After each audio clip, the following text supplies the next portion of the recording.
Male Mego, y'all. I am New Pharaoh and welcome back to Car Talk. So today I'm going to try to keep this short and sweet. We're essentially talking about the Kali Yuga. Now, for those of you who are not familiar with the Yuga terms, this is a Hinduist term, I guess a term in Hinduism, in which they break up different time periods into what we call yugas. So essentially there's like an Iron Age, a Bronze Age, a Silver Age, and the Golden Age. The Golden Age is the Satya Yuga, which is also known as the Krista, I think, as well. So basically, to end the Kali Yuga, which is the Iron Age of suffering, it's where our Dharma will deplete. Dharma is a term that refers to the universal, you could consider it also Tao. The Tao is the way of the universe. We have karma, which is individual to ourselves, our egos, or also the one drop of water of source that you have within you that is a part of the collective source. Now, this karma follows you throughout your incarnations. This is why they set up what we call the caste system today. It actually originated not to divide people by working class and say that you're born into this, but as most religions do, they kind of flipped the script and created a dogma in which if you were born this way, it was because of your dharma and therefore you could not break out of it, as opposed to in the beginning when it was just kind of categorized based on your labor, based on literally what you did for work, not necessarily what you came into the world with as a being. And so this is kind of a good study to see that, like, even something that I really, really enjoy, which is a lot of the Hindu concepts, we know that it is the ego's way to seek destruction, for it knows that its destruction is imminent. Every incarnation knows that it is not the forever. And so even though there's a piece of you that will continue on, the ego of you that is in this life will not. And so for that reason, it seeks to know. It is the part of we could consider it the left brain. This is Bo's left brain. Objective, logical, cold, analytical, aware of patterns, aware of trends. He's efficient and a prick. Where it wants to put a lot of things into categories and where it wants to give criticism, and where the right brain's a little bit more intuitive, artistic, and in flow. This is Bo's right brain. Subjective, creative, sensory, aware of feelings, aware of people. He's emotional. Yes. And an idiot. The left brain really seeks to confine things, not necessarily out of malice, just because that is the way it is. I am the left brain, I am the left brain. I work really hard till my inevitable death brain. You got a job to do, you better do it right. And the right way is with the left brain's might. And that's why we say the ego is an insane teacher. So this is how they ended up with this caste system. It was by a misunderstanding of Dharma, because they used too much of the ego categorical understanding self, too much of the left brain without enough of the intuitive process, without enough of the creativity, without enough of the compassion. I like Oreos and pussy, yeah! To understand that by saying this and by creating this system, they are in fact weaponizing and misusing the concept of Dharma. In fact, these people's karma is what is influencing the Dharma of today. And that is why a lot of people also believe that we are in the Kali Yuga, which is where essentially the universal way of being will deplete in morality. It's kind of like the dark ages before there is a return. Now, we've talked a lot about Kalki, who is the return of Vishnu's incarnate. This also lines up with the idea that the Judaism has with the first coming of the Messiah, what the other Abrahamic faiths have as the return of Isa, the return of Jesus Christ. So if you are strongly religious, then there might be some ideas here from different religions that you don't really rock with. If you're not religious at all, there might be a lot of ideas here that you don't really rock with.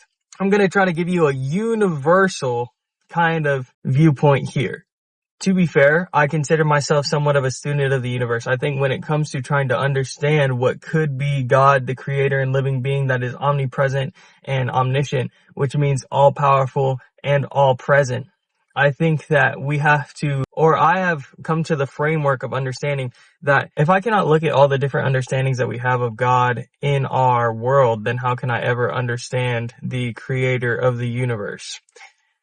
It doesn't make sense that only one small piece of the world that is a religion that is ruled by fear would convey the absolute truth of the entire creator and living being throughout all the universe. Also, if God is omnipresent and all powerful and all perfect, because I believe that good is subjective morality, then we have to consider that being all present means that you are alive throughout all things. For else, how else would you be all present? How else would you be able to judge every single thing if you hadn't lived as and through every single thing? And we can still consider it all powerful. I say it because I believe that to create, you have to have within. And so to create male, female, and all the other genders, then I think that you have to have all of those within you as you are all those beings trying to express yourself in different unique ways because you have eternity to do so. That being said, we can consider all powerful as little as nucleus of an atom forming to attract electrons. That's still power. To the grander scale of a neutron star blowing up and becoming more of the universe.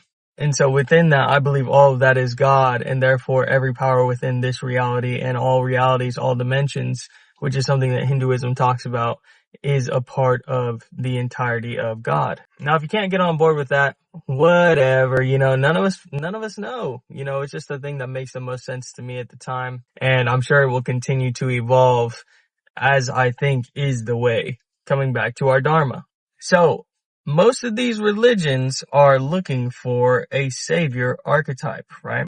We can say, even if you're not religious, this is something that is very, very popular amongst human beings, and we have to consider why. I think it would be safe to say that at least in our collective consciousness, there is the idea that a savior, a messiah, a figure who is going to lead our people into an era of co-creation and peace is something that is a desire for many human beings. Even if you are not religious, I do believe that you would not shun somebody who is genuinely coming together to make all these things happen. I believe that because of the nature of our minds and our collective minds together and our energy, that it is only a matter of time, whether it is spiritual or not. The power of these stories that we want and that we tell ourselves will make themselves manifest in the real world through someone. And dare I say, hopefully through many different people. And through these many people, these ideas of saving, of being the best you can be and creating a space where people are safe and can be the best they can be, that will make itself manifest. Whether it's through spiritual works or whether it's through influence from these stories or whether it's just through sheer will, it really makes no difference to me. I see that the end result is probably going to be that there will be figures. And we can even look into our political scene where we have our leaders that we elect to champion for us. This has kind of been a thing throughout human time that we've asked other people to do. So I think my message today is, if you are deeply religious and you believe that it's only room for God to come back and make all these things happen, then do you really think that God would be upset by you starting? Even if it's God that's meant to come down and give the final blow, or if it's the Messiah, or if it's, a piece of God. Again, to me, all the same. Then do you really think that that figure or the higher power above would be upset by you yourself, the individual, trying your best to not only start that battle, but to become that? And as someone who doesn't believe in any of that, I would ask you, where is the harm in trying to be the hero yourself? I think we need a lot more people to try to do it themselves. Fine. I'll do it myself. And I think that that is how we influence our collective karma, our individual karma, and our dharma, the way of the universe.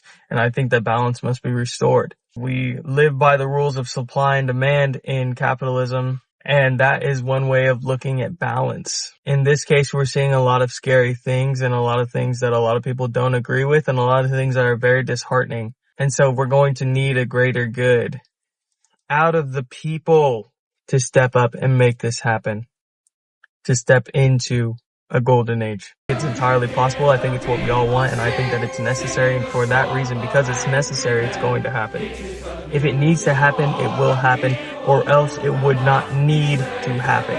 Anyways, a little food for thought today. Thanks for tuning in. Please check out my other videos. Go ahead, like and subscribe if you liked the video. If nobody's told you today, or if everyone has, just know that I'm proud of you. I trust you to keep being your best self, and I love you. And as always, God bless, while love, y'all guide, and be new, or whatever you'd like to be. And I will see you guys on the next video. Thanks for watching.